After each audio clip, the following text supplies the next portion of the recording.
नमस्कार. R R न्यूजमध्ये आपलं सहर्ष स्वागत. पेठ वडगाव परिसर केमिस्ट असोसिएशन संलग्न कुंभोज व परिसर केमिस्ट असोसिएशन मार्फत भव्य रक्तदान शिबिर संपन्न. 125 रक्तदात्यांनी केले रक्तदान. कुंभोज राहुल रत्न पारखे.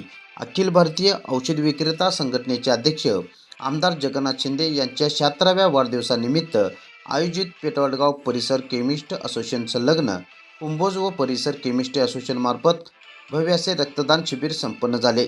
सदर कार्यक्रम कोल्हापूर जिल्हा केमिस्ट्री असोसिएशन संचालक भुजंगराव बांडवले, सौ अश्विनी खाडे, पेठ वडगाव परिसर केमिस्ट्री असोसिएशन अध्यक्ष सलीम अत्तार, विशाल खाडे, अर्षद महालदार, उदय नांगरे यांच्या प्रमुख उपस्थितीमध्ये कुंभोज व परिसर केमिस्ट असोसिएशन आयोजित रक्तदान शिबिरामध्ये 125 रक्तदात्यांनी रक्तदान केले. यावेळी कुंभोज व परिसर केमिस्ट असोसिएशनच्या अध्यक्षपदी श्री विजय देवमोरे यांची बिनविरोध निवड करण्यात आली. यावेळी सुशांत पाटील, विजय देवमोरे, बाहुबली पाटील, रोहन पाटील, स्वप्नील नाईक, सत्यजित तोरसकर, देशभूषण तेरदाळे, वैभव माने, शीतल हिंगलजे, प्रदीप पाटील, राजू चौगले, वैभव पाटील, समेत पाटील, बिपिन भोकरे, सुमित सपकाळ, निलेश कुंभार, नितीन घाटगे, मुस्तकीम पटेल, शीतल मानगावे, अभिजित डोने, महेश माळे, ऋषिकेश कांबळे यांच्यासह सर्व असोसिएशनच्या पदाधिकाऱ्यांनी परिश्रम घेतले. आर आर न्यूजसाठी राहुल रत्न पारखे, कुंभोज.